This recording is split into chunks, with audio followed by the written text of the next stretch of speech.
Bradley Beal to the Lakers, how the purple and gold can land the former All-Star. Should they want Beal in LA? What would his role be? What would that mean for Austin Reeves? Also, what will Jeanie Buss's role be for the Lakers for the foreseeable future?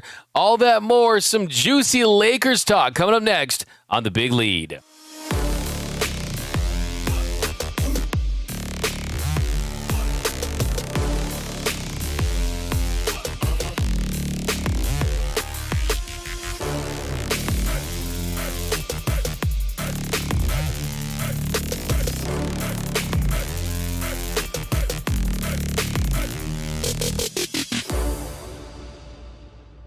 What is up, and welcome to The Big Lead. My name is Doug McKain. You can follow me on X and Instagram at DMAC_LA. If you're new to The Big Lead, this is my new show, my new channel dedicated to the hottest stories in sports, but tons of Laker talk 24/7, 365. You might know me from my work with Dodgers Nation, covering the Dodgers or the Rams for Locked On, but I'm a lifelong bleeder of the purple and gold. I've covered them, Chat Sports. I've covered them for Bleacher Report, 24/7 Sports. I also do NFL Radio for Westwood One. So if you're new to the channel, hit the subscribe button, hit the notification bell, hit the like button for all the latest Lakers news and rumors. Okay, let's dive in to this latest Lakers development, and it's involving Bradley Beal. So the word on the street, according to reports, are that the Lakers will be potentially in the mix if the Suns buy out Bradley Beal. So first, let's start with the buyout. So he is owed $53.6 million this season.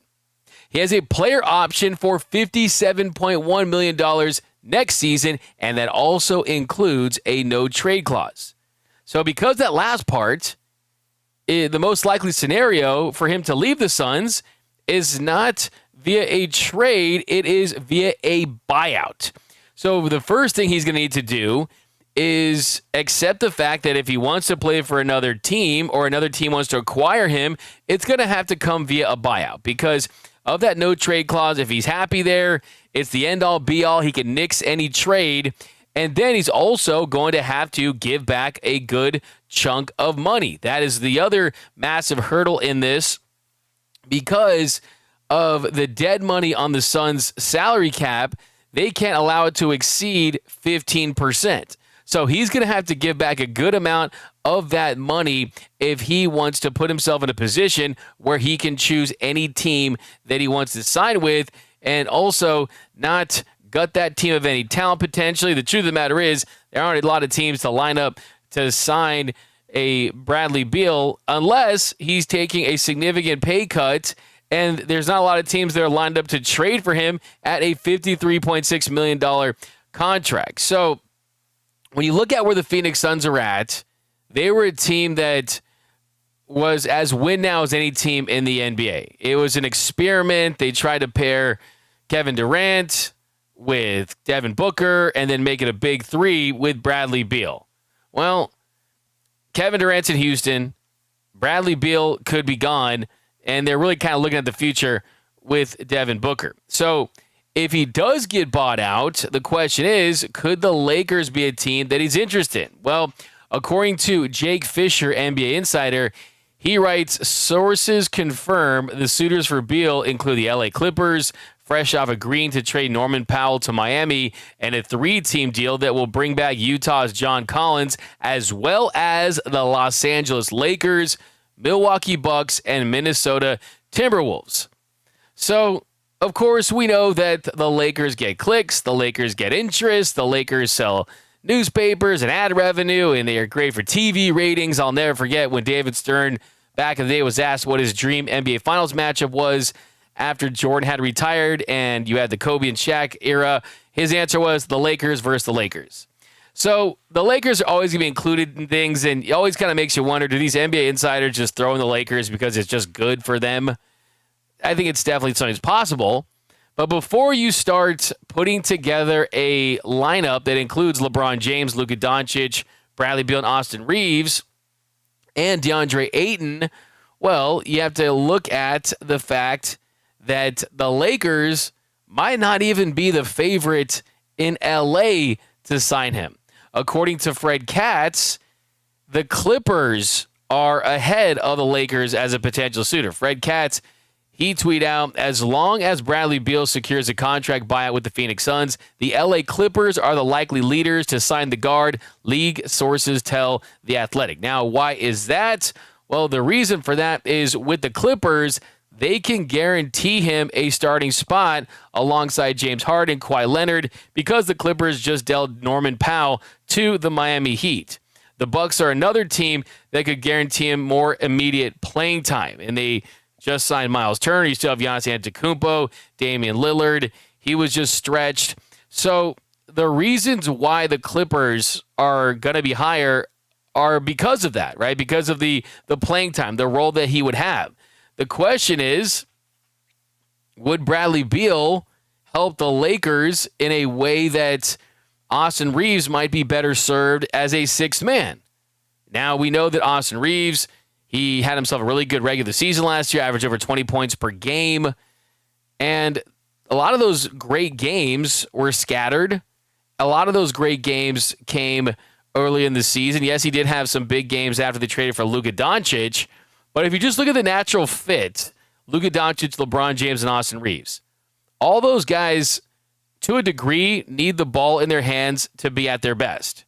Reeves definitely can create shots, and he last year shot 37% from three on 7.3 attempts, averaged 20.2 points per game, 5-point assists, 4.5 rebounds. But it kind of makes you wonder. I mean, would Austin Reeves accept a role as the Lakers' sixth man if it meant that he could be featured in a different way that optimizes his skill set more? When you look at his ability to handle the basketball, create opportunities, staggered a little bit, because you look at Bradley Beal, and one thing that is still encouraging about what he's able to do as a player is he's still a 40% shooter from beyond the arc on catch and shoot threes. He's someone that's extremely compatible with Luka Doncic and LeBron James. The compatibility factor, to me, makes it interesting. With Austin Reeves, he's someone that really requires the ball to be at his best. There is a little bit of redundancy with Luka Doncic and him on the court at the same time. And Beal and Austin Reeves, they're not defensive first players. So, I mean, ideally it's like you had a Reeves, a Beal, and like a Max Christie and a Alex Caruso type in the same mix. But if you could get Bradley Beal for $5 million, I'd sign him 100%. I think the bench is so mediocre to bad offensively that even if you had Bradley Beal with Rui Hachimura or Austin Reeves, I think that you could have a more dynamic and productive bench. And I think it also would possibly have a conversation with Austin Reeves about kind of a sacrifice that he could make for this team if you thought that Bradley Beal would make sense as a player to go alongside LeBron James and Luka Doncic. Because imagine Beal and then Ayton kind of as a 3 and 4 in that mix as far as just the pecking order. I mean, as a veteran in a win now year, I mean, of course we know that Bradley Beal isn't the guy he was in Washington, but he's not completely washed. He really isn't. He's just in a terrible situation.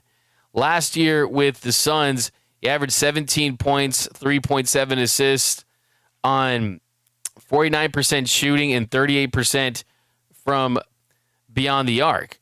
So those are really pretty solid numbers. I mean, look at the year before that, he shot 43% from beyond the arc. Bradley Beal could still help teams. He's only a couple years removed from being a 23.2 per game shooter, a scorer, 23.2 points per game, and he's just entering his age 32 season.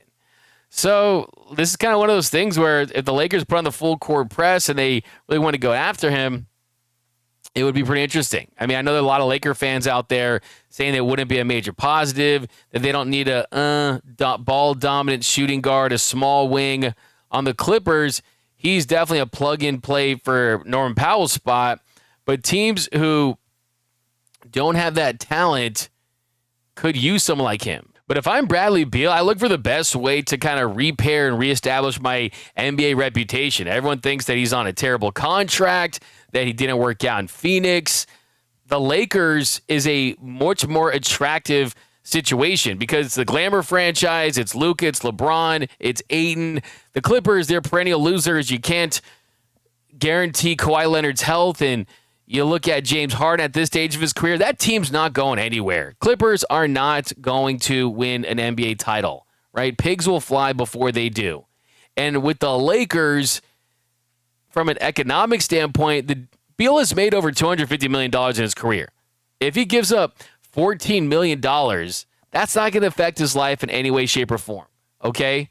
He might have 4 Bentleys instead of 5. If you don't know the story, Gary Payton, he said during the NBA lockout in 1999 that he couldn't remember if he had 4 Bentleys or 5.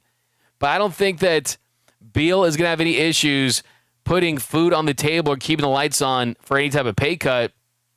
So, I mean, I look at Bradley Beal. If he comes available, I would certainly pursue this as an option if I was the Lakers. I truly, truly would.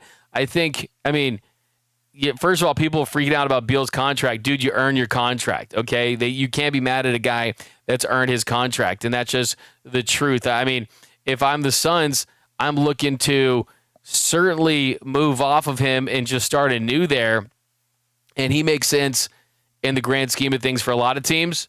But in a Lakers universe where you're kind of just taking some risks this offseason because you don't have a ton of flexibility, hey, Bradley Beal to the Lakers, I'd do it in a heartbeat. I really would. And I'd have the conversation with Austin Reeves about possibly coming off the bench or just kind of seeing what Beal could do off the bench. And then who knows, you could still use that as a trade chip as well. Now, another quick Lakers story. Jeanie Buss and her role with the Lakers has been revealed.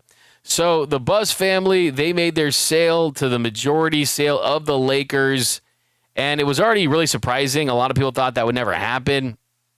But the very interesting caveat there was that Buss was going to stay on as the team's governor, the governor of the Los Angeles Lakers. And there was a lot of comparisons between Mark Cuban's role with the Dallas Mavericks and if that was going to be something similar for Jeanie Buss, because when Mark Cuban sold the team, he was in charge, and there was this handshake agreement between new ownership and him to kind of to basically step away from the team at some point. So that's not going to be the same with the Lakers and Jeanie Buss. With Mark Cuban and the Mavericks, it was handshake. It was, okay, I'll be in charge. I'll be kind of a figurehead, a face of the organization, but then at some point I'm going to step away pretty quickly.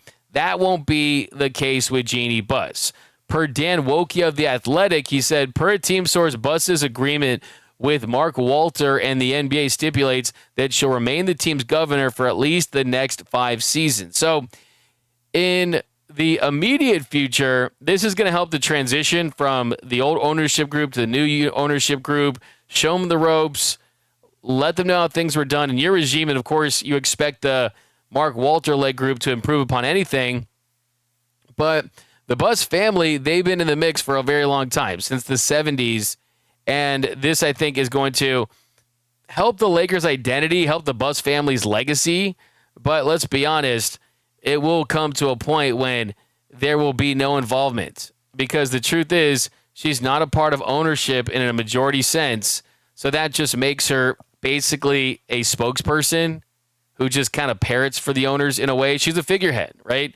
And Mark Walter he's smart enough not to take away the Buss name from the Lakers that quickly because of what they've established and what they mean to this franchise and this community and everything that the Lakers have built. So it's kind of a soft exit for the Buss family. And I think the only change I can imagine coming is just a lot of investing in the organization. And the fact that they weren't doing this stuff already is kind of crazy. We just saw the Lakers get a valuation of $10 to $12 billion. So, I mean, the truth is the CBA has turned this entire sport into Jeanie Buss.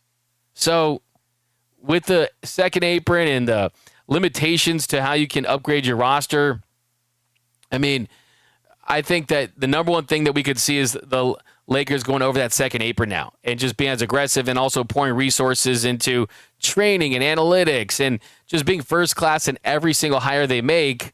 But this is just a symbolic move. She is going to be the face. They'll attend league meetings. She'll speak. She'll vote on their behalf at the league meetings. She may represent the owners to the media and the public, but at the end of the day, they don't have the power or the purse strings to really control the interests. So if Jeanie Buss wants to keep Rob Pelinka as the VP of basketball operations and Mark Walter says, no, Rob Pelinka's gone, well, guess what? That's it. It's all Mark Walter's decision. For me, I'd hire Bob Myers yesterday. I mean, if I'm the Lakers. I mean, Rob Pelinka, give him all the credit in the world for Luka Doncic and having that relationship with Nico Harrison. But let's be honest, the asset management of this team has been lackluster, to say the best. In fact, it's been one of the worst run teams in the league as far as asset management in probably the last decade.